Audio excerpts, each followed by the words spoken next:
ஆண்டவராக இயேசு கிறிஸ்துவின் நாமத்தினாலே மீண்டும் சந்திப்பதில் மிகுந்த சந்தோஷம். நாம் இன்னைக்கு கர்த்தருடைய வார்த்தைக்கு நேராக கடந்து போகிறோம். நாம் யாவரும் கண்களை மூடி ஆண்டவருடைய சமூகத்தில் நாம் கர்த்தருடைய வார்த்தைக்காக ஜெபம் பண்ணி கடந்து போவோம். சர்வ வல்லமையுள்ள எங்கள் ஆண்டவரே, இந்த அருமையான காலை வேளைக்காக உமக்கு ஸ்தோத்திரம். உடைய மகிமையுள்ள கரத்தில் எங்களை தாழ்த்துகிறோம். நாம் எப்பொழுதெல்லாம் கூடி வருகிறோமோ நீர் அப்பொழுதெல்லாம் எங்களோடு கூட பேச வல்லமையுள்ளவராக இருக்கிறீர். உடைய வசனத்தினுடைய மகத்துவங்களை ஆழத்தை நீர் எங்களுக்கு சொல்லிக் கொடுக்கவும் அதன்படி நாங்கள் செய்யவும் ஆண்டவரே விருப்பத்தையும் செய்கையும் உண்டாக்குற தேவனாய் இருக்கிறீர். அப்பா, இந்த வசனத்தை கேட்கிறவர்களாய் மாத்திரம் அல்ல ஆண்டவரே, அதன்படி செய்கிறவர்களாயும் நீர் எங்களை மாற்ற போகிற தயவுக்காய் உமக்கு ஸ்தோத்திரம். உடைய மகிமையுள்ள கரத்தில் எங்களை தாழ்த்துகிறோம். நீர் பேசும், நீர் இடைபடும். எங்கள் ஆண்டவர் இயேசுவின் நாமத்தில் பிதாவே, ஆமென். இன்னைக்கு வேத வசனத்தின் ஆதாரமாக நாம் என்ன எடுக்க போறோம்னா, பிலிப்பியருக்கு எழுதின நிருபம் 3ஆம் அதிகாரம் 17வது வசனத்தை நாம் வாசிக்க கேட்கலாம். பிலிப்பியருக்கு எழுதின நிருபம் 3ஆம் அதிகாரம் 17வது வசனம். சகோதரரே, நீங்கள் என்னோட கூட பின்பற்றுவர்களாகி நாங்கள் உங்களுக்கு வழிகாட்டுகிறபடி நடக்கிறவர்களை மாதிரியாக நோக்குங்கள். இந்த வசனத்தை நீங்க கொஞ்சம் நோக்கி பார்த்தீங்கன்னா, இந்த வசனத்தினுடைய ஆழத்துக்குள்ள நீங்க கொஞ்சம் போய் பார்த்தீங்கன்னா, பவுல் என்ன சொல்றாருன்னா, நீங்கள் என்னோடு கூட பின்பற்றுகிறவர்களாகி, நான் எப்படி பின்பற்றணும் அதே மாதிரி நீங்கள் என்னை பின்பற்றணும். அப்படி பின்பற்றுறதுக்கு நாங்கள் என்ன செய்கிறோம், ஒரு சிலரை உங்களுக்கு வழிகாட்டுகிறவர்களாக வைக்கிறோம். ஒரு சிலரை வைக்கிறோம். அதை பார்த்து அவங்கள மாதிரியாக வச்சு நீங்கள் அவங்கள ஃபாலோ பண்ணுங்க. அதோட அர்த்தம் என்னன்னா, அவர் கிறிஸ்துவை ஃபாலோ பண்ணுகிறார். அவர் எப்படி ஃபாலோ பண்ணுறாரோ அதே மாதிரி கொஞ்சம் பேரை மாடலாக வைக்கிறாரு. அதாவது ஒரு நம்பிக்கையாக வச்சுட்டு போகிறாரு. இவங்கெல்லாம் என்ன மாதிரியே ஃபாலோ பண்ணுறாங்க, இவங்கள ஃபாலோ பண்ணிங்கன்னா போதும், நீங்கள் கிறிஸ்துவக்கிட்ட வந்துடலாம் அப்படின்னு அதோடைய அர்த்தம். அப்போ அவர் நம்பிக்கை வைக்கிற அளவுக்கு ஒரு கூட்டத்தை உருவாக்கி இருக்கிறார். அதாவது அவர் எப்படி கிறிஸ்துவ ஃபாலோ பண்றாரோ அதே மாதிரி ஒரு கூட்டம் அவரை ஃபாலோ பண்ணுது. அப்போ பவுலுக்கு தெரியுது, நான் கிறிஸ்துவை பின்பற்றுகிறது போல நீங்கள் என்னை பின்பற்றுங்கள்னு சொன்னாரு.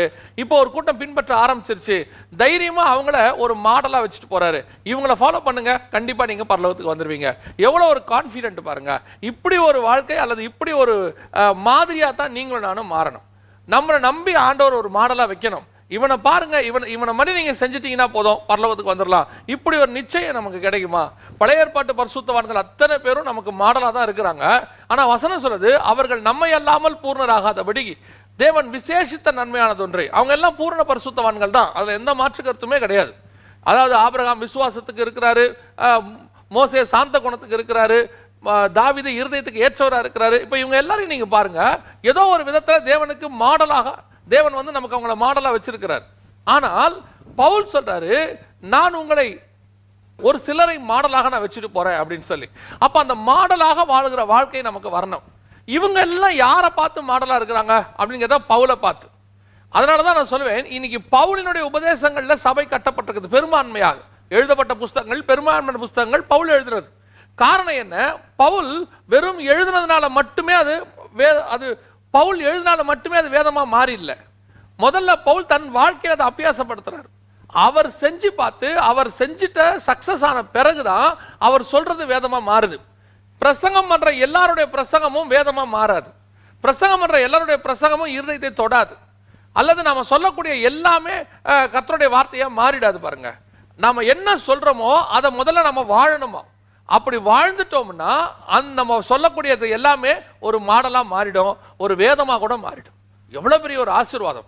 இன்னைக்கு நாம எல்லாருமே, அதான் ஒரு பெரிய பரிசுத்தவான் எனக்கு சொல்லி கொடுத்தாரு, சாலமோன் ஏன் விழுந்து போனான் அப்படிங்கிறதுக்கு அவர் சும்மா அவர் அளவில் ஒன்று சொல்லி கொடுத்தாரு. என்னன்னா, சாலமோன் வெறும் பிரசங்கியாய் மட்டும் இருந்தானாமா. அவன் பிரசங்கி, அவ்வளவுதான். அவன் வாழ்க்கையில் அதை அபியாசப்படுத்தல. நிறைய அட்வைஸ் பண்ணான், ஊருக்கெல்லாம் அட்வைஸ் பண்ணானாமா. ஆனா அவன் வாழ்க்கையில் அதை அபியாசப்படுத்தல. அதனுடைய விளைவு என்ன? அவன் விழுந்து போனான். ஆனா இன்னைக்கு அவனை படிக்கிற எத்தனையோ பேர் ஆண்டவருக்குள்ள வராங்க, மாற்றப்படுறாங்க, நிறைய காரியங்களை பெற்றுக்கொள்றாங்க. அவனுடைய புத்தகங்கள் எவ்வளவு பிரயோஜனமா இருக்கு. ஆனால் சாலமோனுடைய வாழ்க்கை விழுந்து போனது. அதான் சொல்றேன், முதல்ல வேத வசனம் நமக்கு, நம்ம பேசுறதை விட நம்ம தான் மாடல், நம்ம தான் எல்லாருக்கும் முன்மாதிரியாக இருக்கணும். அதைத்தான் கர்த்தர் சொல்றாரு.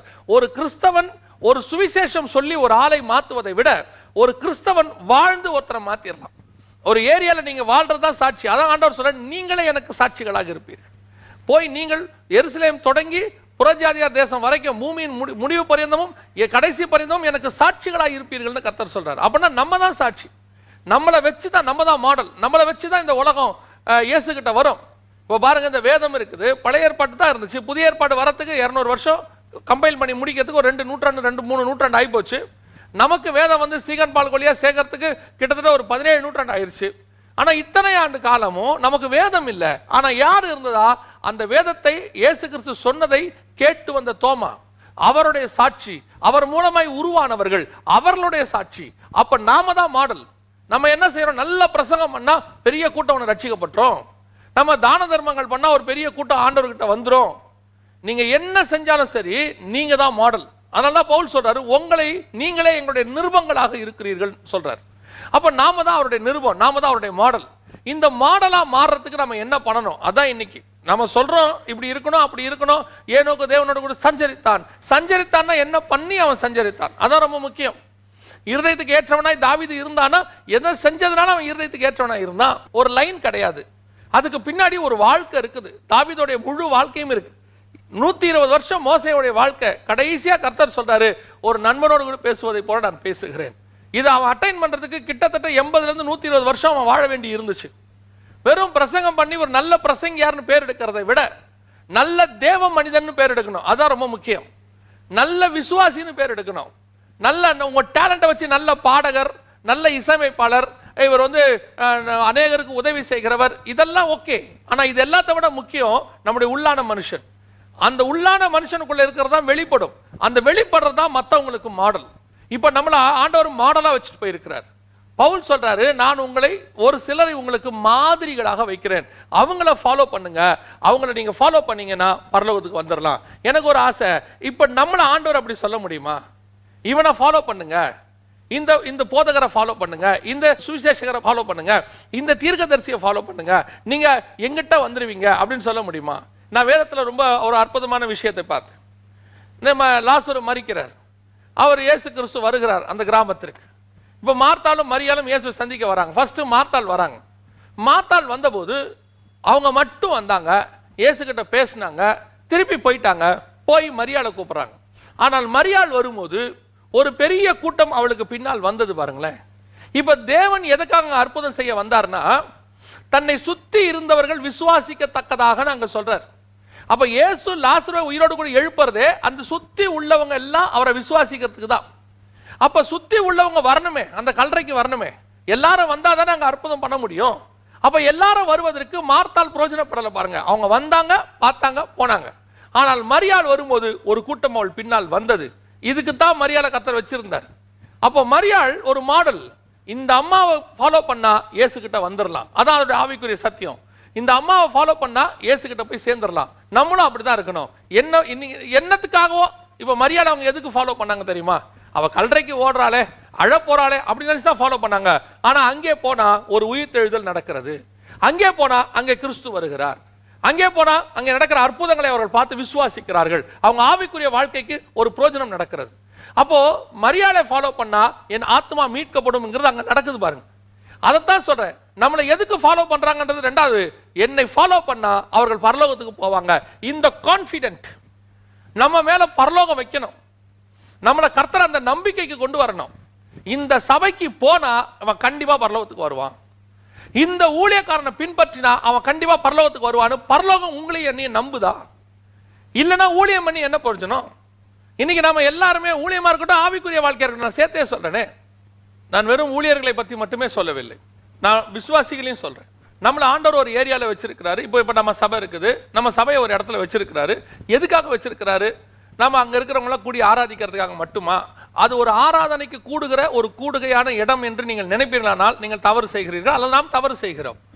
சபை என்கிறதோ அல்லது உங்கள் வீடோ நீங்கள் வெறும் கூடுகிற இடம் அல்ல, அல்லது வெறும் நாம் வாழுகிற இடம் அல்ல. அது அந்த இடத்திற்கு விளக்கு என்று வசனம் சொல்கிறது. மலை மேல் இருக்கிற பட்டணம், அந்த வெளிச்சத்துக்கு எல்லாரும் வரணும். அந்த வெளிச்சம் தான் மாடல். நம்மளை பார்த்து வந்து ஜனங்க ரட்சிக்கணும், ரட்சிக்கப்படணும், ஆண்டவரை ஏற்றுக்கொள்ளணும். அந்த இடத்துக்கு நீங்கள் நானும் வரணும். அப்ப நாம தான் மாடலாக இருக்கிறோம் என்று ஆண்டவர் சொல்றார். இந்த மாடலை பேஸ் பண்ணி தான் இந்த முழு உலகமும் ரட்சிக்கப்பட போகுது. நாம சாட்சியா இருக்கிறத வச்சு தான் முழு உலகத்தை ரட்சிக்கணும். அப்ப இந்த முழு உலகமும் இன்னும் ரட்சிக்கப்படாம இருக்குன்னா என்ன காரணம்? கிறிஸ்துவினுடைய மாடல் இன்னும் அதிகப்படியாக வெளிப்படவில்லை. காந்தி ஒரு முறை மகாத்மா காந்தியை பார்த்து சொன்னாங்களாம், இயேசுவை ஏற்றுக்கொள்ள சொல்லி. அப்ப அவர் சொன்னதான வார்த்தையாக எனக்கு தெரியாது, சொன்னது மட்டும் அவர் சொன்னதாக சொன்னாங்களாம், நான் ஒரே ஒரு கிறிஸ்தவனை பார்த்தேன், அது இயேசு கிறிஸ்து. இன்னொரு கிறிஸ்தவனை பார்க்கல. அப்ப என்ன அர்த்தம்? அந்த கிறிஸ்துவினுடைய மாடல் அவர் பார்க்கல. இருக்கிறாங்க, நிறைய பேர் இருக்கிறாங்க, அவர் பார்க்கல. அவர் ஏரியால இல்ல, அவர் பார்வைக்கு இல்ல. அதைத்தான் சொல்ல வரேன். நாம ஒரு மாடல். இந்த மாடலை பார்த்து தான் உங்க ஏரியா ரட்சிக்கப்படும், உங்க சொந்தக்காரங்க ரட்சிக்கப்படுவாங்க, உங்க நண்பர்கள் ரட்சிக்கப்படுவாங்க. நம்ம எப்பவுமே ஒன்று தெரிஞ்சுக்கணும், கர்த்தர் என்ன ரட்சித்திருக்கிறாரு. நாம உடனே என்ன சொல்லுவோம், எங்க சொந்தக்காரங்களாம் ரட்சிக்கப்பட மாட்டாங்க, அவங்களாம் ரொம்ப திமிர் பிடிச்சவங்க, அவங்களாம் வந்துட்டு ஆண்டவர் ஏற்றுக்கொள்ள மாட்டாங்க, விக்கிரக ஆராதனை இருக்கிறாங்க. வாட் எவர் இட் இஸ், உங்கள் சாட்சி அவர்களை மாற்றும். உங்க வாழ்க்கையில் நடக்கிற சம்பவங்கள் அவர்களை மாற்றும். உங்களுக்குள்ள கர்த்தர் செய்கிறதான மாற்றங்களை அவர்கள் பார்க்கும் பொழுது மெய்யாகவே கிறிஸ்து நம்மோடு கூட இருக்கிறார் என்பதை அவர்கள் உங்களை பார்த்து புரிந்து கொள்வார்கள். அவர்களுக்கு ஒரு தேவை வரும்போது உங்களிடத்துல ஓடி வருவார்கள். காரணம் என்ன தெரியுமா? we are the models. அப்படிதான் ஆண்டவர் நம்மளை வச்சிருக்கிறார். சரி, இப்ப நான் மாடலா இருக்கணும்னு சொல்றீங்களே, பவுல் சொல்றாரு, தெளிவா சொல்றாரு. 1 கொரிந்தியர் 11:1, 4:16 ரெண்டு இடத்துலையும் சொல்றாரு, நான் கிறிஸ்துவை பின்பற்றுகிறது போல நீங்கள் என்னை பின்பற்றுங்கள். இந்த கான்ஃபிடென்ட் நீங்களும் நானும் சொல்ல முடியுமா? இப்ப நம்ம எல்லாருக்குமே அந்த கான்ஃபிடென்ட் வராது, நம்ம எல்லாருமே சொல்லவும் முடியாது. நமக்கு ஒரு பயம் இருக்குது. ஏன்னா நம்முடைய பலவீனங்கள் என்னங்கிறது நமக்கு தெரியுது. பாருங்களேன், என்னுடைய பலவீனங்களுக்கு நடுவில் இருந்து இப்படி நான் எல்லாரையும் சொல்ல முடியுமா கான்ஃபிடென்ட்டா? என்னை பின்பற்றுகிறது போல இன்னைக்கு இருக்கிற பிரபலமான ஊழியர்களை ஆரம்பிச்சு ஒரு சாதாரண விசுவாசி வரைக்குமே சொல்றமே, தைரியமா சொல்ல முடியுமா? நீங்கள் நான் கிறிஸ்துவை பின்பற்றுகிறது போல என்னை பின்பற்றுங்கள் சொல்ல முடியுமா? ஒரு அரசியல் தலைவர் சொன்னாரு, நான் உழைக்கிற மாதிரி நீங்க உழைங்க, உங்க வாழ்க்கையில முன்னேறுவீங்க. காரணம், அவர் 75 வருஷம் 90 வருஷம் அவர் வாழ்க்கையில உழைச்சு காட்டினார். உண்மையா அந்த மனுஷன் உழைச்சாரு, உழைச்சதை பார்த்தாரு, ஜனங்க பார்த்தாங்க, தைரியமா சொல்றாரு, நான் உழைக்கிறது போல நீங்க உழைங்கன்னு. இயேசு சொல்றாரு, நான் பரிசுத்தரா இருக்கிறது போல நீங்கள் பரிசுத்தரா இருங்கள்னு. இந்த மாதிரி உங்களுக்கும் எனக்கும் ஏதாவது சொல்ல முடியுமா? நாம ஒரு மாடலா மாற முடியுமா? நமக்கு, நான் சொல்றது நமக்கே தோணுது, இல்ல என்கிட்ட இன்னும் இவ்வளவு பிரச்சனைகள் இருக்குது. அப்போ இதெல்லாம் பவுல்லாம் வந்துட்டு பைபிள்ல இருக்கிற சூப்பர் ஹீரோங்க. அவர் வந்துட்டு பைபிள்ல உள்ள ஒரு ஸ்பெசிபிக் கேரக்டர், அவர் வந்து டவுன் டு எர்த். ஆகவே அவர் தான் அதெல்லாம் பண்ண முடியும், நம்ம பண்ண முடியுமா? பண்ண முடியாது அப்படிங்கிற ஒரு விஷயத்துக்கு நம்மளே வந்துட்டு அதுக்கப்புறம் நமக்கு நாமே ஒரு சமாதானம் சொல்லிக்கிறோம். நம்ம இந்த அளவு தான், நம்ம இப்படி இருந்தா போதும், இது ஓகே. இன்னைக்கு நிறைய ஊழியர்களை பார்க்கிறோம், அவர்களை எல்லாம் நம்ம எடுத்துக்காட்டா எடுக்கிறோம். சில பிரசங்கியாரை பார்க்கிறோம், ஸ்பர்ஜன் பிரசங்கங்களை பார்க்கிறோம், அந்த பிரசங்கத்தை ஒரு எடுத்துக்காட்டா எடுக்கணும். அந்த பிரசங்கத்தை எடுக்கிறத விட நான் அந்த மாதிரி பிரசங்கிக்கணும்னு எடுக்கணும். சில பரிசுத்தவானுடைய வாழ்க்கையை பார்க்கிறோம், ஒரு தன்னலம் கருதாம எல்லாவற்றையும் ஏழைகளுக்கு கொடுத்து எல்லாவற்றையும் வாழ்ந்த ஒரு பரிசுத்தவானை பார்க்கிறோம், இவரை மாதிரி நான் இருக்கணும் அப்படின்னு ஒரு முடிவு எடுக்கிறோம். அதே மாதிரி ஒரு சிலரை பார்க்கிறோம், இந்த ஆளை மாதிரி இருக்க கூடாது, வசனத்துக்கு விரோதமா இப்படி பேசிக்கிட்டு ஜனங்களை மோசம் போக்குற இந்த கூட்டத்தில் நான் இருக்க கூடாதுன்னு முடிவெடுக்கிறோம். அப்ப இந்த ரெண்டு மாடல் இருக்கு பாருங்களேன். இந்த ரெண்டு மாடல், நான் எந்த மாடலா இருக்கிறேன்? இப்ப சுய பரிசோதனை தான் முக்கியம் பாருங்க. மற்றவங்களை பத்தி பேசுறதுல அப்புறம், நான் சுய பரிசோதனை, தட் இஸ் வெரி இம்பார்ட்டன்ட். இப்ப நான் அந்த மாடலா இருக்கிறேனா அப்படின்னு கேட்டா, உங்களுக்கு எனக்கும் உள்ளுக்குள்ள இருக்கக்கூடிய பலகீனங்கள், உள்ளுக்குள்ள இருக்கக்கூடிய பாவங்கள் நமக்குள்ள இருக்கு. அது என்ன செய்யுது? உன்னால முடியாதுன்னு சொல்லுது. அதுக்கு தான் சொல்றேன், இந்த பவுல் சொல்றாருல்ல, நான் கிறிஸ்துவை பின்பற்றுகிறது போல என்னை பின்பற்றுங்கள். இவர் தானே சொன்னாரு. 1 கொரிந்தியர் 11:1 சொல்றாரு, 4:16 சொல்றாரு. அப்ப இந்த கான்ஃபிடென்ட் அவருக்கு எப்படி வந்துச்சு? அவர் ரட்சிக்கப்படும் போதே பயங்கர பரிசுத்தவானா ரட்சிக்கப்பட்டாரா? பவுல் வந்து அவருடைய ஆவிக்குரிய வாழ்க்கையா இருக்கும் போதே பயங்கரமா இருந்தாரா? இல்லைங்க. அவர் சொல்ற வசனத்தை வாசிங்க. ரோமர்கள் நிருபம் 7ஆம் அதிகாரம் 19-20 வாசிங்கள். ரோமர்கள் நிருபம் 7ஆம் அதிகாரம் 19-20 வாசிங்கள். ஆதலால் நான் விரும்புகிற நன்மையை செய்யாமல் விரும்பாத தீமையை செய்கிறேன். அந்தபடி நான் விரும்பாததை நான் செய்தால் நான் அல்ல, எனக்குள்ளே வாசமாயிருக்கிற பாவமே அப்படி செய்கிறது. நல்லா கவனிச்சு பாருங்க. அவர் சொல்றது அவருடைய ஆவிக்குரிய வாழ்க்கையோட ஸ்டார்டிங். இது முடிக்கிற நேரத்தில் சொல்றது இல்ல, ஆவிக்குரிய வாழ்க்கையோட ஸ்டார்டிங்கை பத்தி பேசும்போது அவர் சொல்றாரு, நான் விரும்பாததையே செய்கிறேன். எனக்கு அப்படின்னா என்னங்க அர்த்தம்? அப்படி எப்படி விரும்பாத எப்படி செய்ய முடியும்? செய்ய முடியும். அவர் சொல்றாரு, என் மனது ஒன்று செய்ய வேணான்னு எனக்கு சொல்லுது, உள்ளுக்குள்ள எனக்குள்ள இதெல்லாம் செய்யக்கூடாதுன்னு எனக்கு சொல்லுது, ஆனால் எனக்குள் பிழைத்திருக்கிற பாவ சரீரமானது அதை செய்கிறது. உங்க வாழ்க்கையில என் வாழ்க்கையில இன்னைக்கு இந்த ஸ்டேட்ல தான் நம்ம எல்லாருமே இருக்கிறோம். இதுதான் நமக்கு இன்னைக்கு பிரச்சனை. இன்னைக்கு நிறைய பேர் பாவம் செய்ய வேணான்னு நினைச்சு பாவம் செய்யறாங்க. துணிகரமா பாவம் செய்யற ஒரு குரூப் இருக்கு, அதை விட்டுருவோம். சிலர் உணர்த்தினா கூட அது கேட்காது, சிலர் உணர்த்தினா கூட அவங்க மண்டையில் அது ஏறாது. அவங்க என்ன செய்வாங்கன்னா, நான் செய்யறதா சரி அப்படின்னு செய்வாங்க, அவங்கள விட்டுருவோம். நம்ம அந்த இடத்துக்கு வரல. இவங்க மனசாட்சியில் சூடுண்டவர்கள், அவங்கள விட்டுருவோம். இங்க பவுல் சொல்றது அந்த கேட்டகரி இல்ல. பவுலுக்குள்ள ஒரு எண்ணம் இருக்கு, ஐயோ நான் இதை செய்யக்கூடாதுப்பா, இது பாவம், எனக்கு இது வந்து என்ன நரகத்துக்கு கொண்டு போயிடும், எல்லாம் இருக்கு.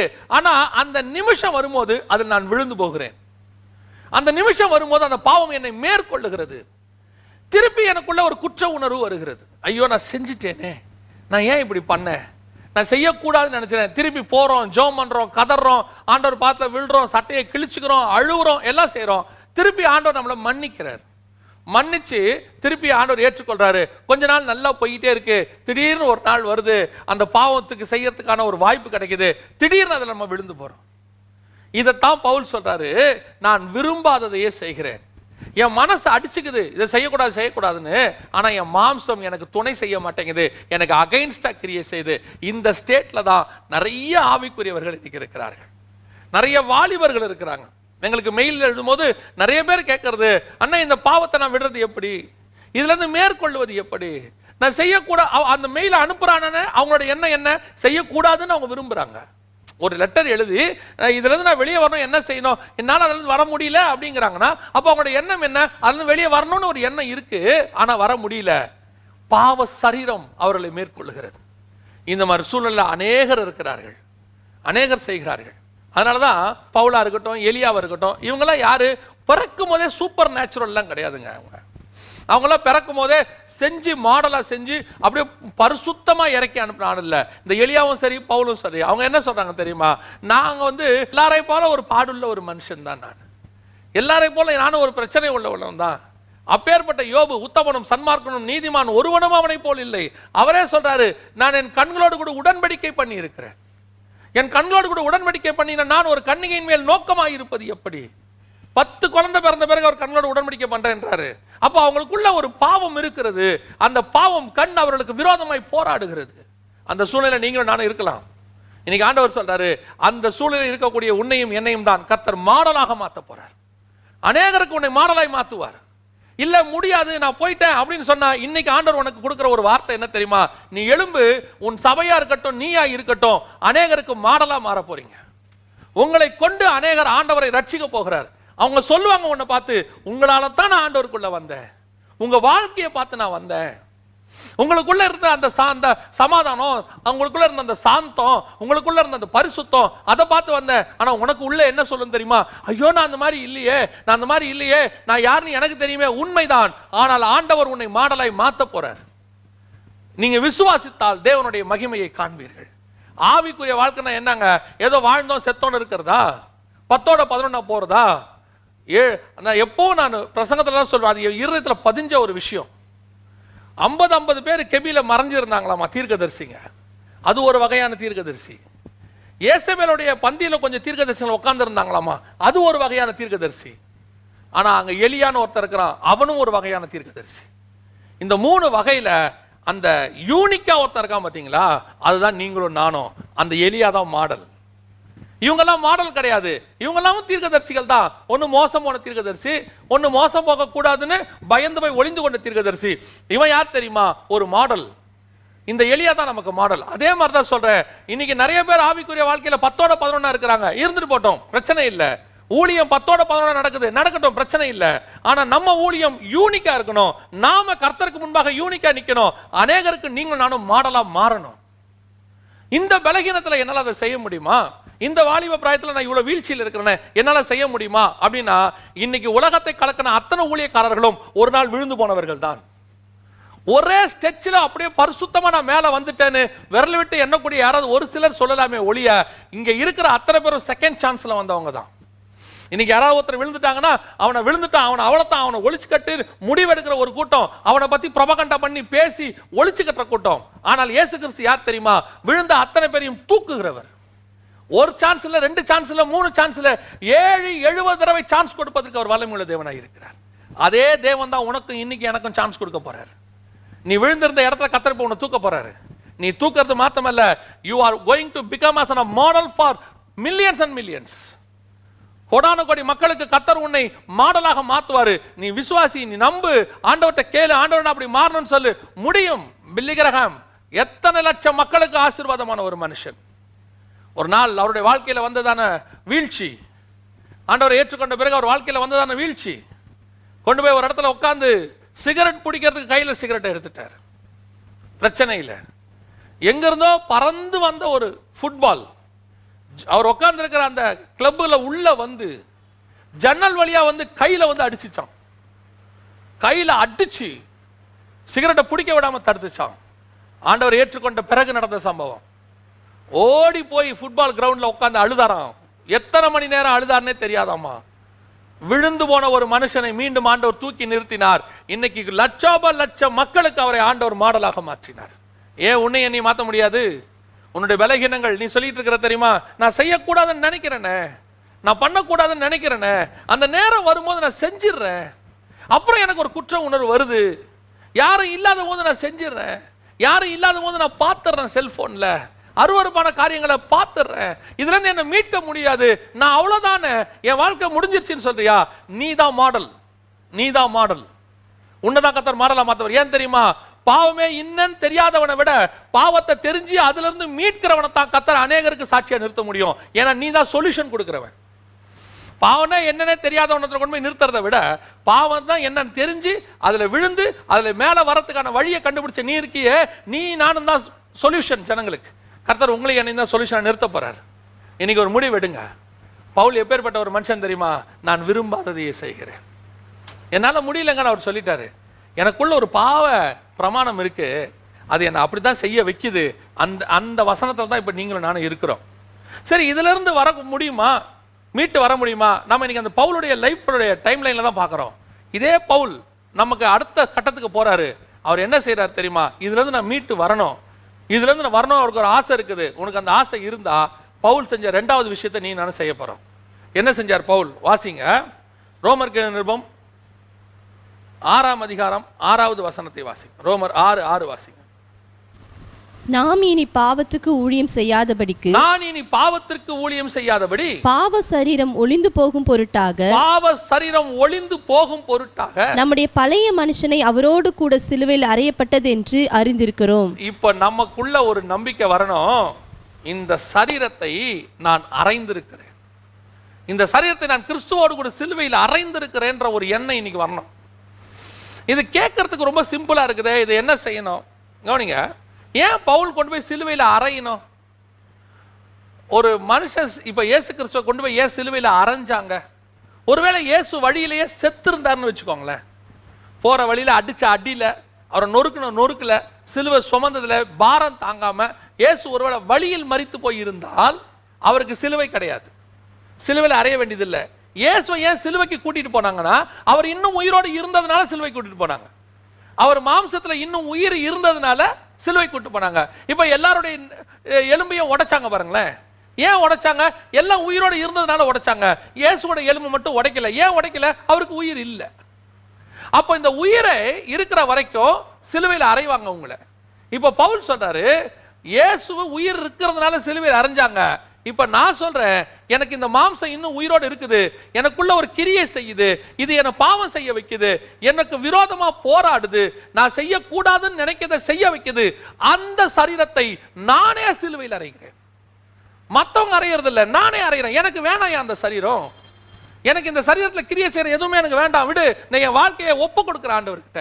அப்படின்னா என்ன அர்த்தம்? என்னை சாக ஒப்பு கொடுக்கிறேன். நீ கிறிஸ்துவுக்குள்ள சாகணும் முதல்ல. இன்னைக்கு கிறிஸ்துவ வந்தா வாழறதுக்கு தான் நம்ம எல்லாரும் வரோம்.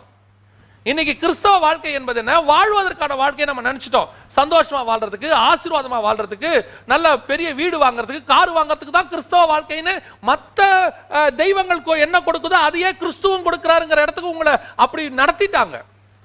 நான் தான் சொல்லுவேன், கிறிஸ்து இல்லாமலும் நீ ஆசீர்வாதமாய் வாழ முடியும். ஒருவேளை இன்னைக்கு நிறைய பேர் தப்பா எடுத்துப்பாங்க. கிறிஸ்து இல்லாமலும் நீங்கள் ஆசீர்வாதமாக வாழ முடியும், ஆனா அதுல வேதனை இருக்கும். கிறிஸ்துவோட இருந்தீங்கன்னா ஆசீர்வாதமா வாழ்வீங்க, அதுல வேதனை இருக்காது. இப்ப கிறிஸ்துவோட வாழும் போது என்ன ஆசீர்வாதம்? கொலோசியர் நிருபத்தில் தெளிவா ஆண்டவர் சொல்றாரு, அவருடைய வலது பாரசத்தில் இருக்கிற மேலானவைகளையே நாடுங்கள்னு வசனம் சொல்லுது. அவருடைய வலது பாரசத்தில் இருக்கிற மேலானவைகளையே நாடுங்கள். இப்ப கிறிஸ்து கிட்ட உங்களை கூட்டிட்டு வரவங்க எதை நாட சொல்றாங்க? எதை பத்தி பேச சொல்றாங்க? இப்போ நல்ல கவனிங்க. ஒரு சிலர் என்ன சொல்றாங்க அப்படின்னா, ஒரு மூத்த ஊழியர் இப்படி சொல்றாரு, எனக்கு ஆச்சரியமா இருக்குது. அவர் சொல்றாரு, ஒருத்தன் பசியில் இருக்கிறான், ஒருத்தன் கஷ்டத்துல இருக்கிறான், அவங்ககிட்ட போய் இயேசுவை ஏத்துக்கன்னு சொன்னா ஏத்துப்பானா? ஆனா அவங்ககிட்ட இயேசு உனக்கு சோறு கொடுக்கிறாருன்னு சொல்லு, அவன் சந்தோஷமா வருவான். உண்மை, அதுல எந்த மாற்று கருத்தும் இல்லை. ஆனா ஒண்ணு தெரிஞ்சுக்கொள்ளுங்க, இயேசு சாப்பாட்டுக்காக ஒரு கூட்டத்தை தன் பின்னால் வர வேண்டும் என்று விரும்பவில்லை. ஆரம்பத்துல இருந்தே. இப்போ நீங்க அவன் இயேசு கிட்ட சாப்பாட்டுக்காக வந்துட்டான்னு வச்சுக்கோங்களேன், அதுக்கப்புறம் இயேசு சாப்பாடு கொடுக்காட்டி அவன் போயிடுவான். ஆனா இயேசு ரட்சிப்பு சந்தோஷம் கொடுக்கிறார், சமாதானம் கொடுக்கிறார்னு வர சொல்லுங்களேன். அவன் அதுக்காக ஒருவேளை வந்தானா இயேசு அவனுக்கு சாப்பாடும் கொடுப்பார் என்பதை அவன் அப்புறம் புரிந்து கொள்வான். சாப்பாட்டுக்காக வரவன் ரட்சிப்புக்காக வர மாட்டான். ஆனா ரட்சிப்புக்காக வரவன் சாப்பாடு கிடைச்சாலும் கிடைக்காவிட்டாலும் கர்த்தர்கிட்ட நிற்பான். இன்னைக்கு நம்ம அவனை கூப்பிடுறதே தப்பா கூப்பிடுறோம். அதுதான் இன்னைக்கு மிஸ்டேக். இன்னைக்கு நான் என்ன செய்யணும், என்னுடைய ஆசை இச்சைகளை எல்லாவற்றையும் சிலுவையில் அறைய வேண்டும் என்று இயேசு விரும்புகிறார். நான் அதுக்கு தான் இயேசுகிட்டே வந்தேன். அதுதான் முக்கியம். நான் சொல்ல வர பாயிண்ட் அதான். நான் அதுக்கு தான் இயேசுகிட்டே வந்தேன். கூப்பிடுறவன அதுக்கு தான் கூப்பிடணும். நீ வா, இயேசு வாழ வைக்கிற தெய்வம் தான். எதுல? உன்னை மறுரூபமாக்கி நித்திய ஜீவனுக்குள்ள வாழ வைக்கிறவர். அது வரைக்கும் இந்த சரீரத்தையும் வாழ வைக்க வல்லமை உள்ளவர். ஆனா இயேசுவை நம்ம எதுக்கு சொல்லி கூப்பிடுறோம்? எல்லார்ட்டையும் இயேசு கிட்ட வாங்கன்னு, இயேசு உனக்கு அது கொடுப்பார் இது கொடுப்பார் இப்படி சொல்லி சொல்லி கூப்பிட்டு இயேசுவை அவன் எப்படி பார்க்கறானா, இந்த சரீரத்துல சரீரத்துக்காக வாழ வைக்கிற ஒரு கடவுளா பார்க்கறான். ஆனா நீங்களும் நானும் வந்தது சாகறதுக்கு வந்திருக்கிறோம். இந்த மாம்ச இச்சைகளை சிலுவையில் அறைந்து முடிச்சிட்டு இனி நான் அல்ல, எது பிழைத்திருக்கிறது? கிறிஸ்துவே எனக்குள் பிழைத்திருக்கிறார். அந்த ஸ்டேஜுக்கு நீங்களும் நானும் போகணும். இப்ப நமக்குள்ள இருக்கிற மாம்சம் செத்து இருக்குதா? இப்ப யோசிச்சு பாருங்களேன். உங்க பையன் இருக்கிறான், உங்க மக இருக்கிறாங்க வீட்டில். அவங்களுக்கு நீங்க ஆசீர்வாதத்தை கொடுக்க விரும்புறீங்க, படிப்பை கொடுக்க விரும்புறீங்க, டிசிப்ளினோட கொடுக்க விரும்புகிறீங்களா? அது எப்படி இருந்தாலும் பரவாயில்ல, நீ படிச்சு முடிச்சிரு அப்படின்னு ஒரு தகப்பன் சொன்னானா அவன் சரியான தகப்பன் கிடையாது. எப்படியா நீ எக்க வேணா கெட்டுருப்பா, ஆனா டிகிரி மட்டும் முடிச்சிரு அதான் முக்கியம் அப்படின்னு சொன்னா சரியான தகப்பன் அல்ல. ஆனால் நல்ல ஸ்கூல்ல என்ன சொல்லி கொடுப்பாங்க தெரியுமா? படிப்பு ரெண்டாவது, டிசிப்ளின் ஃபர்ஸ்ட். அதான் சொல்லி கொடுப்பாங்க. நீ குறைவா மார்க் எடுத்தா கூட பரவாயில்ல, நல்ல பையனை மார்க் எடு. சில ஸ்கூல்ல பார்ப்போம், பையன் நல்ல மார்க் எடுத்திருப்பான், ஆனா மொத்த சேட்டையும் அவன் தான் செய்வான். டீச்சர் கூப்பிட்டு சொல்லுவாங்க, நீ நல்லா படிக்கிறங்கிற ஒரே காரணத்துக்காக உன்னை விட்டுக்கிட்டு இருக்கிறேன். காரணம் என்ன? அவங்ககிட்ட படிப்பு இருக்கு, டிசிப்ளின் இல்லை. Discipline is very important. ஆவிக்குரிய வாழ்க்கையில ஆசீர்வாதம் ரெண்டாவது, ஆவிக்குரிய வாழ்க்கையில பரிசுத்தம் தான் முக்கியம். நீங்க நானும் செத்துருக்கணும், நமக்குள்ள இருக்கிற அந்த அவயம் செத்துருக்கணும். அதை தான் விரும்புறார் பவுல். சொல்றாரு, என்னை நான் சிலுவையில் அறைந்திருக்கிறேன். ஏன்? சாக ஒப்பு கொடுங்க. நீ மாடலா மாறணும். மாடலா மாறணும்னா முதல்ல உங்களை சாக ஒப்பு கொடுக்கணும். இப்ப நான் செத்துட்டேங்கிற ஒரு கான்ஃபிடென்ட் உங்களுக்குள்ள வந்திருக்குதா?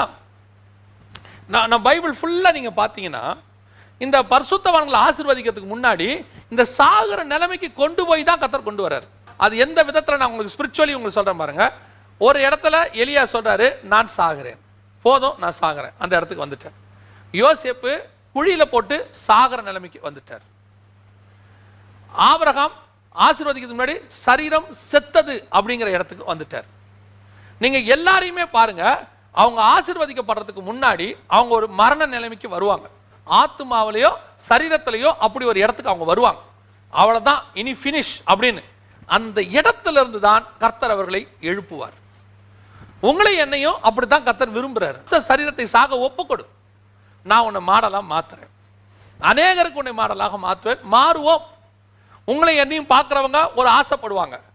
நான் ஒரு நாள் வசனத்தை வாசித்துக்கிட்டு இருக்கும் போது, ஆபிரகாமுடைய பேரை இன்னைக்கு எல்லாருக்கும் வைக்கிறாங்க, யாக்கோபுடைய பேரை வைக்கிறாங்க, அப்புறம் யோசேப்போட பேரை வைக்கிறாங்க. இந்த பைபிளில் இருக்கிற பேரெல்லாம் வைக்கிறாங்களே, இவங்க எல்லாம் கர்த்தருக்கு உண்மையாக வாழ்ந்ததுனால ஒரு மாடலாக மாறினதுனால வச்சாங்க.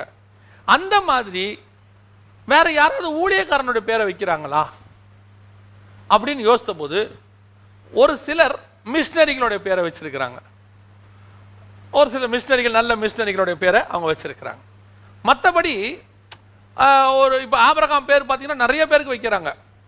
அப்புறம் டேவிடுங்கிற பேர் நிறைய பேருக்கு வைக்கிறாங்க. அந்த மாதிரி யார் பேரையாவது வைக்கிறாங்களா, நிறைய பேரை வைக்கிறாங்களா அப்படின்னு யோசித்த போது அப்படி ஒரு சிலர் மட்டும் இருக்கிறாங்க. ஆச்சரியமா இருந்துச்சு. டேவிட் லிவிங்ஸ்டன், அவருடைய பேரை பார்த்தா நிறைய பேருக்கு இருக்குது லிவிங்ஸ்டனுடைய பேர். அவங்களே சொல்றாங்க, நாங்கள் அவருடைய பேரை தான் வச்சோம், ராக்லாண்டுடைய பேர், இந்த மாதிரி வைக்கிறாங்க. என்ன காரணம் அப்படின்னு கேட்டா, இவங்களும் அந்த காலத்தில் ஒரு மாடலா, நம்ம காலத்தில் ஒரு மாடலா இருக்கிறாங்க. அப்போ நாம மாடலா இருக்கிறோம் அப்படின்னா நம்முடைய பேரை ஒரு ஜெனரேஷனுக்கு நம்பி வைக்கணும். இந்த மாதிரி நீ வரணும், இவரை மாதிரி நீ வரணும்னு உன் பேரை ஒருத்தருக்கு வைக்கிறாங்கன்னா நீ மாடலா மாறுறேன்னு அர்த்தம்.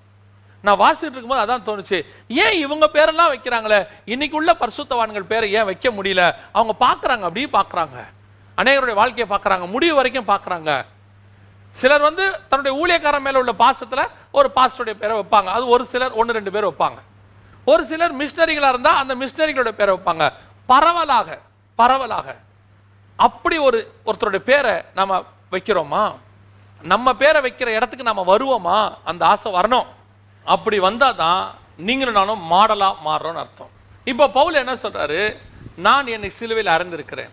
ஏன் இப்போ நான் மாடலாக மாறணும்னா, ஒரு பாவ சரீரத்தில் இருந்த மனுஷன் நான், இப்போ நான் பாவத்திலிருந்து விடுபடணும், இந்த மாம்சத்தை சாகடிக்கணும்னு அவர் விரும்புகிறார். ஸோ என்னை நான் சிலுவையில் அறைந்திருக்கிறேன். இப்போ அரைஞ்சிட்டார், ஃபர்ஸ்ட் ஸ்டேஜ் கிராஸ் ஆகிட்டார்.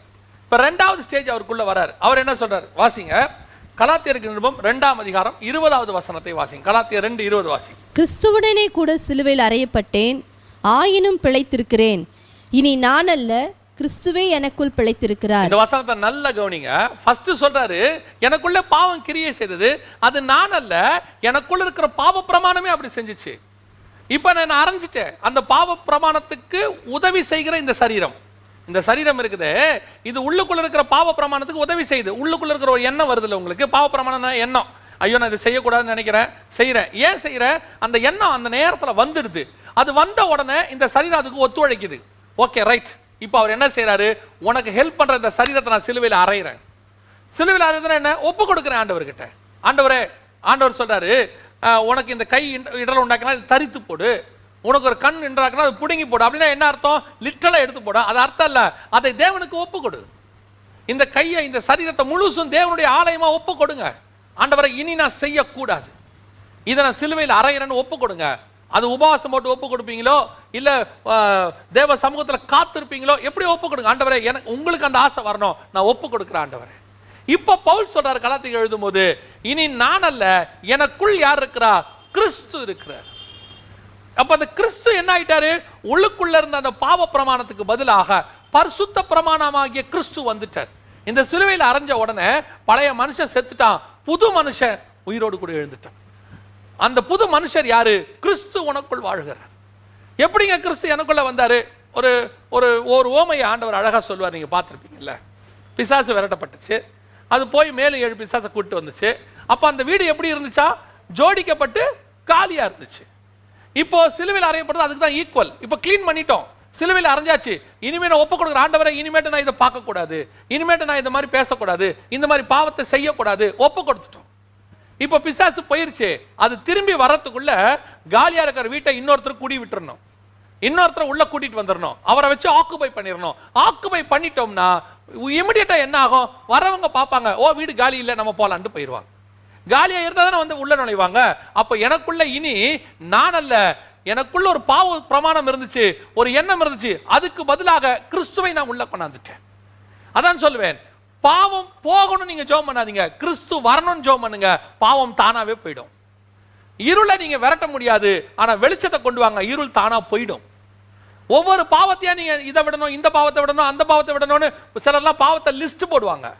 அதுதான் பாவம் செய்யறதுக்கே காரணமா மாறும். ஏன் தெரியுமா? இந்த பாவத்தை எழுதும் போது இந்த பாவத்தை நம்ம எப்போ செஞ்சோம், என்னென்ன செஞ்சோம், அந்த காலத்தில் எப்படி இப்படிலாம் அந்த பாவத்தை செஞ்சோம் தெரியுமா, அங்கே போயிடுவான். நான் சினிமா பாட்டு கேட்கக்கூடாது ஆண்டவரே அப்படின்னு முடிவு எடுப்பான். ஓகே ரைட், என்ன செய்யலாம்? ஆண்டவரே நான் சினிமா பாட்டு கேட்கக்கூடாது, நான் 1970 அந்த பாட்டை கேட்டேன், 1980 இந்த பாட்டு, அப்படி இல்லை. அதுக்கு பதிலாக தேவ மனுஷனுடைய பாட்டை கேளுங்க, இந்த பாட்டு தானா போயிடும். ஆல்டர்னேட். எனக்குள்ள இருந்த பாவ சரீரத்துக்கு பதிலாக எனக்குள் இப்பொழுது கிறிஸ்து பிழைத்திருக்கிறார்.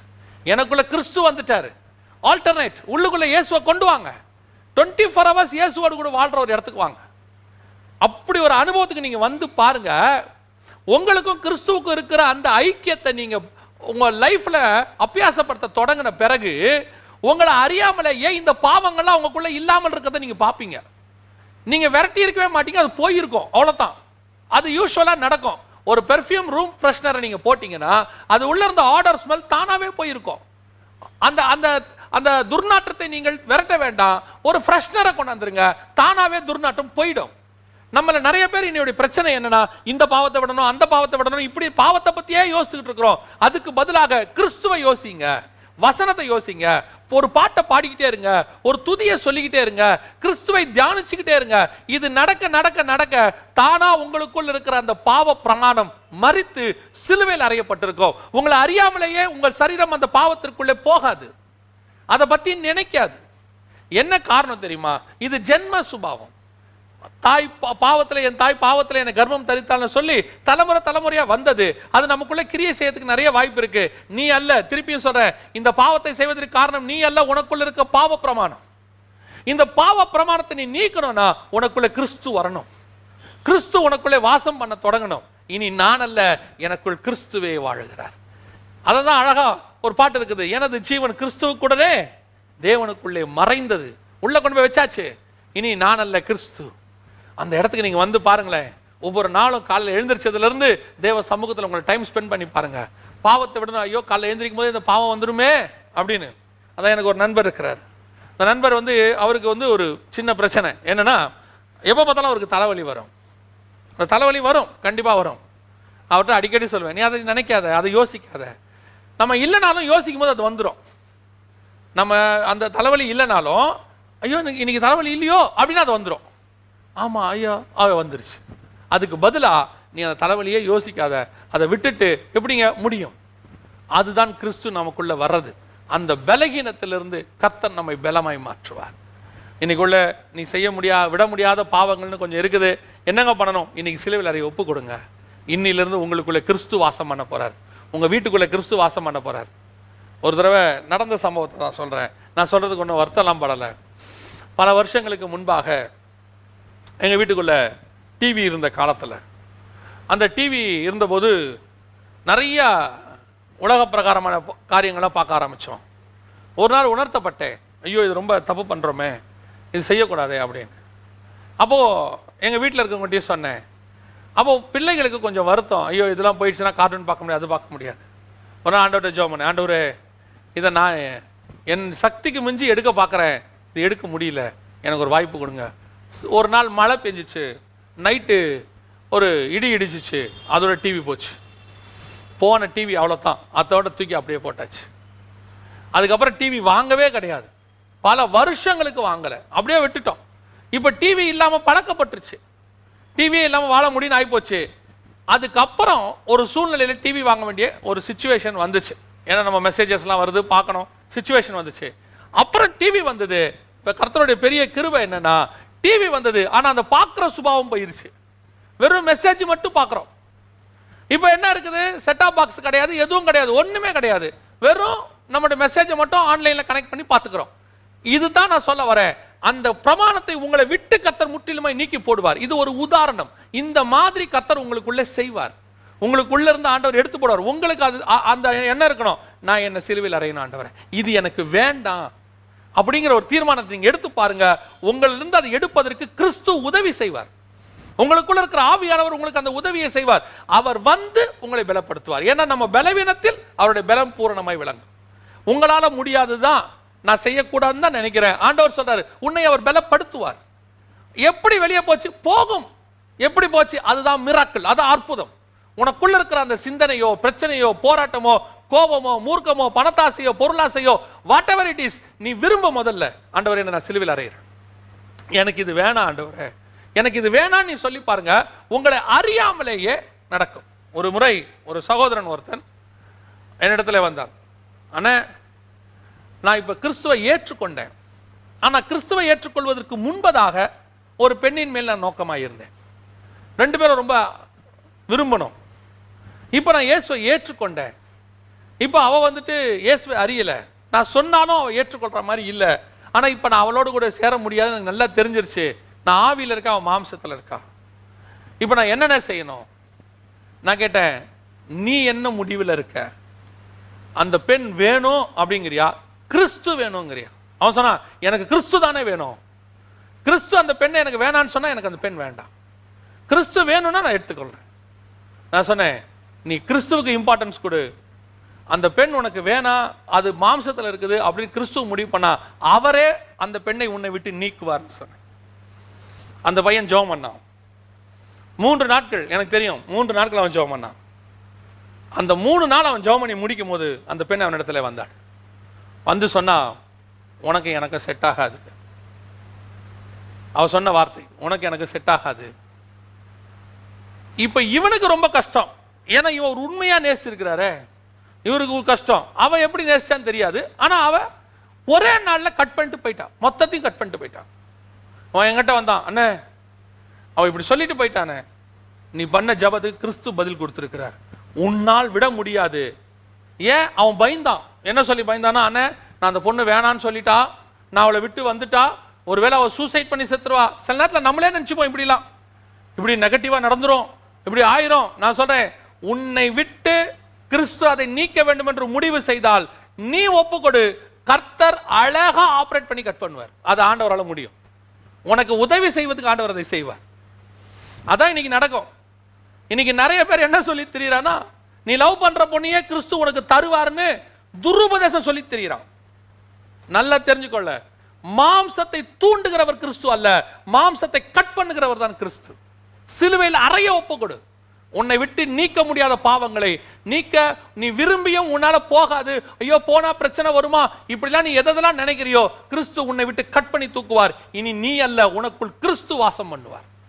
உனக்குள்ள இருந்து அவர் வாசம் பண்ண தொடங்குவார். அதுதான் நடக்கும்.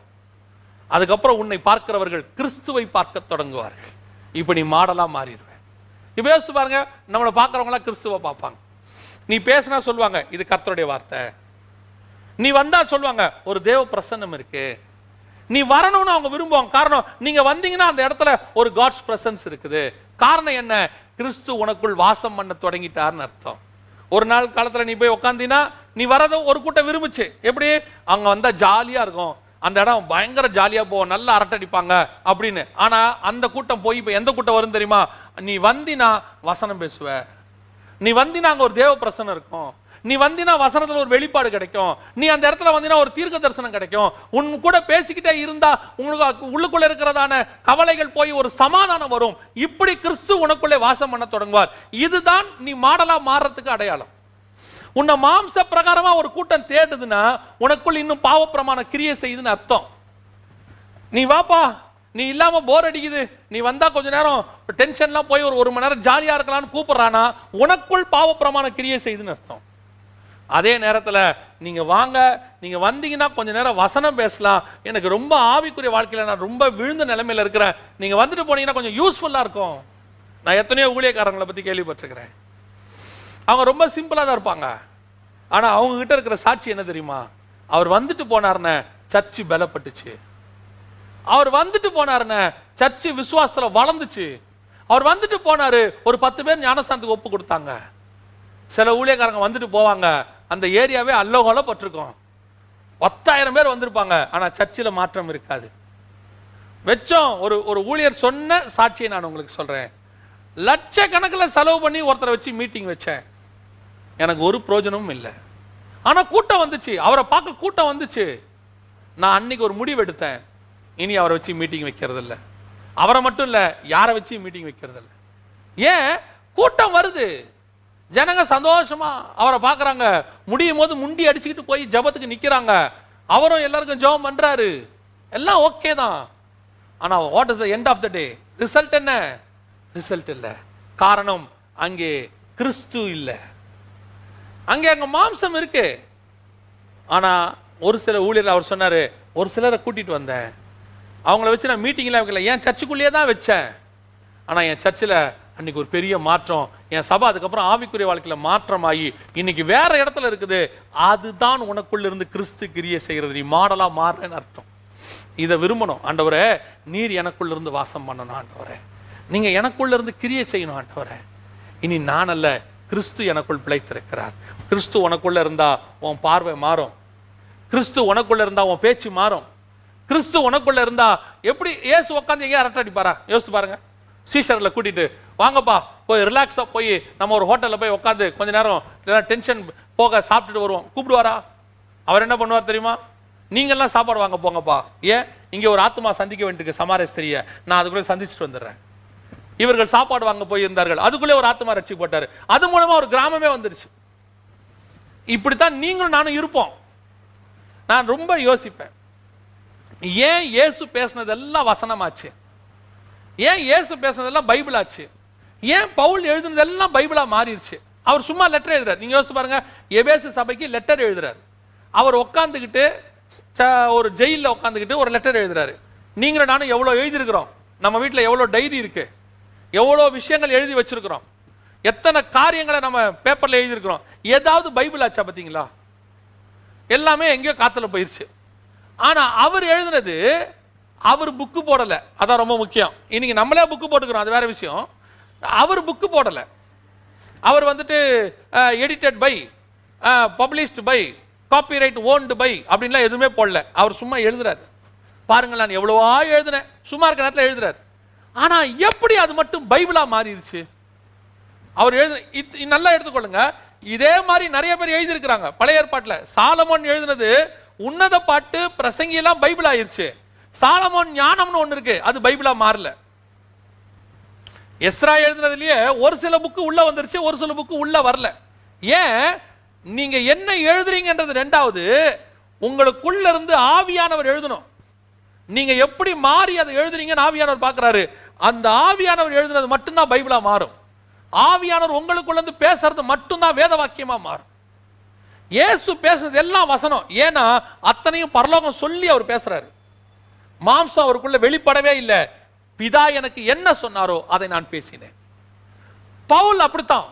அவர் என்ன பேசினாரோ அது இயேசு சொன்னதை அவர் பேசினார். அதனால அதெல்லாம் பைபிளா மாறிச்சு.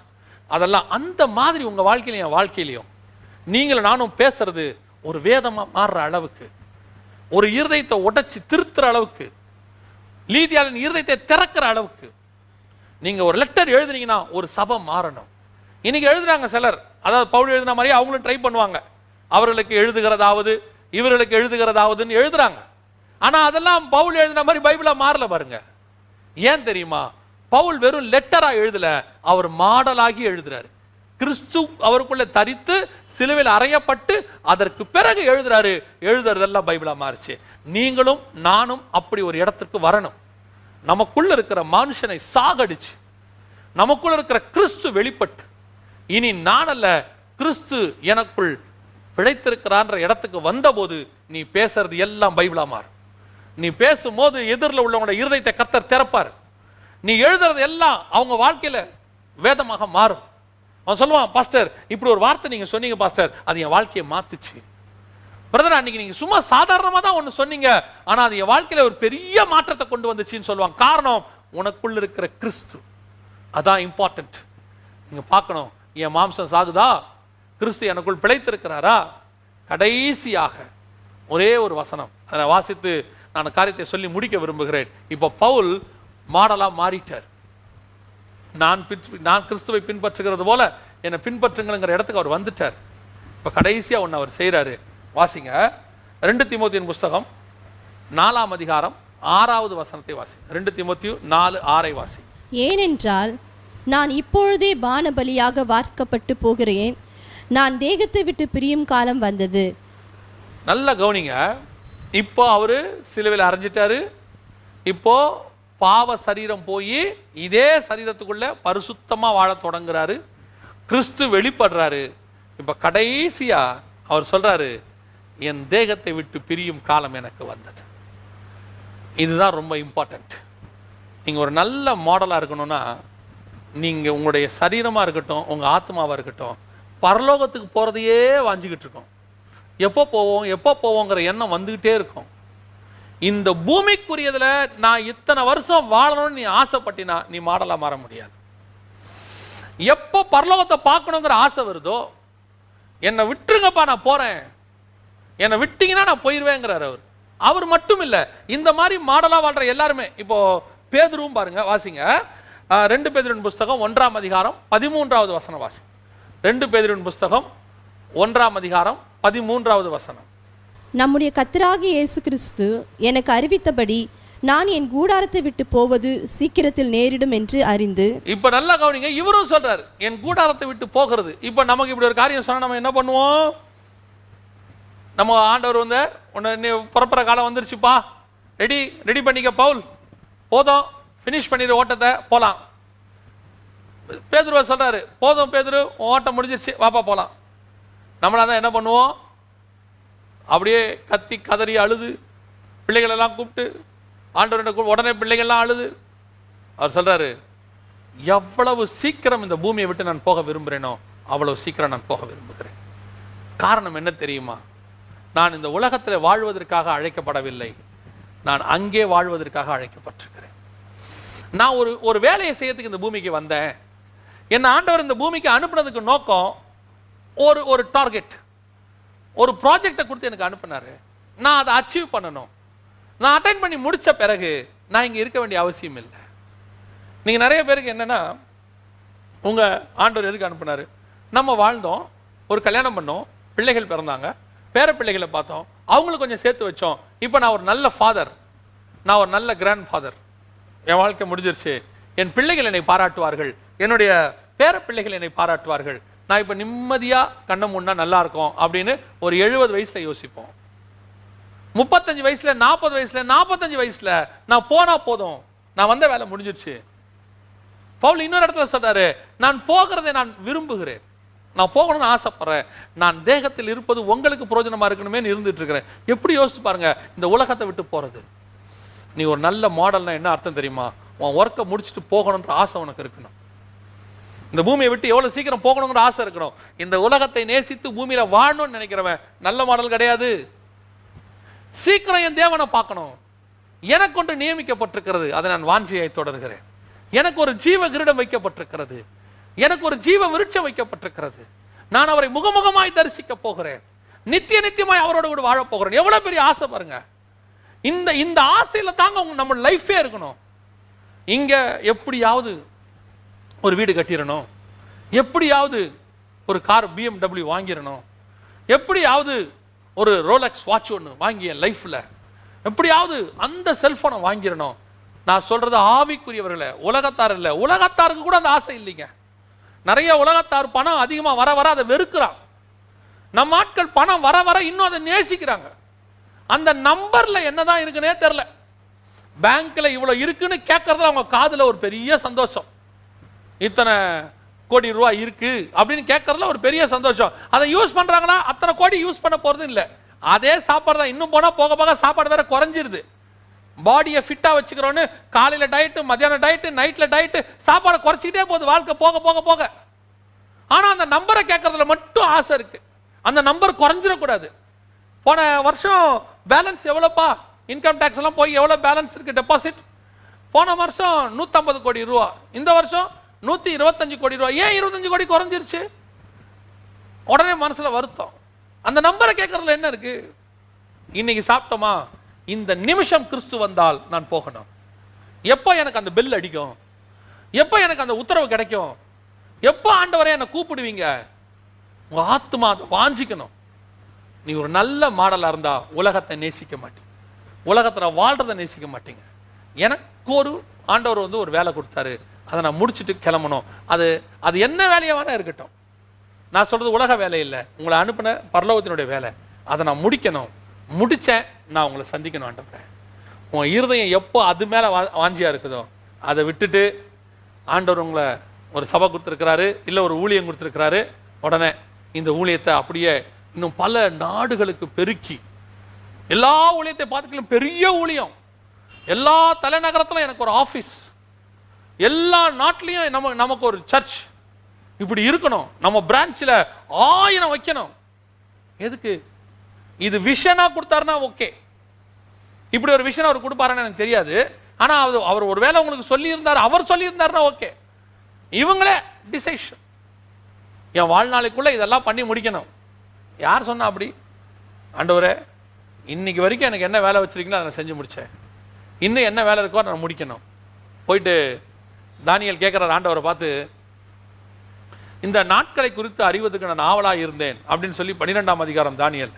கர்த்தர் சொல்றாரு, தானியேலே, நீ போய் இளைப்பாரி கொண்டிரு, உன் சுதந்திர விதத்துக்கு எழுந்துற வரைக்கும் நீ போய் இளைப்பாரி கொண்டிரு அப்படின்னு சொல்றாரு. அவரோட அர்த்தம் என்ன?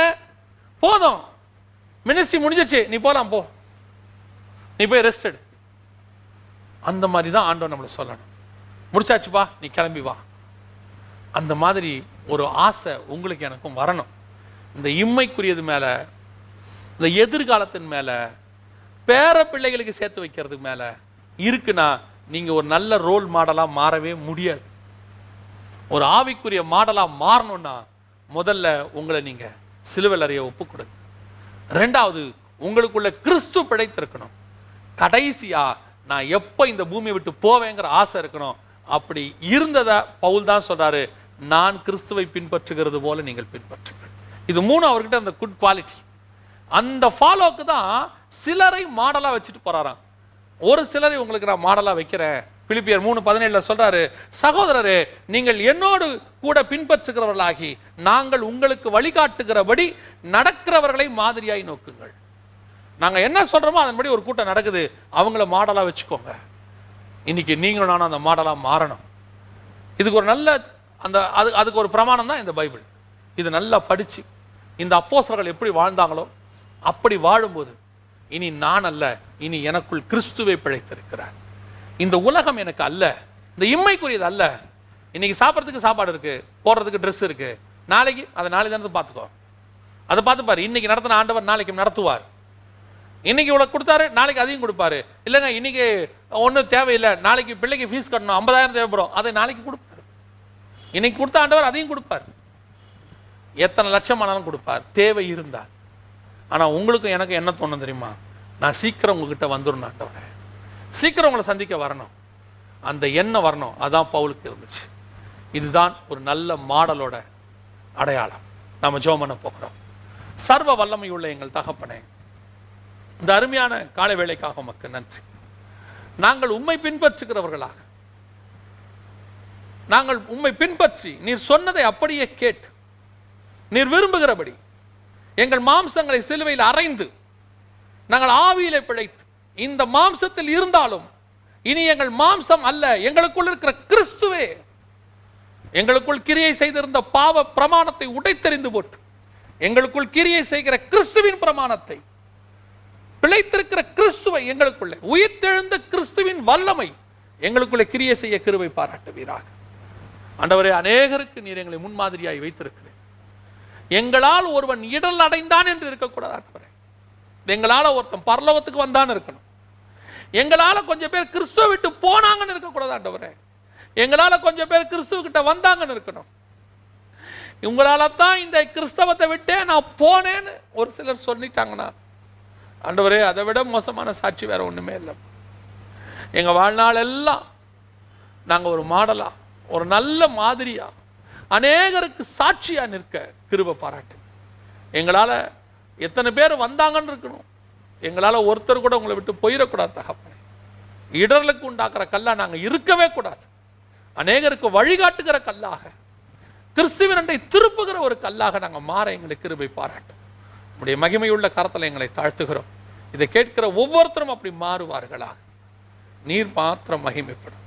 எங்கள் ஆண்டவர் இயேசுவின் நாமத்தில் ஒப்பு கொடுத்து ஜெபிக்கிறோம் எங்கள் ஜீவனுள்ள நல்ல பிதாவே, ஆமென்.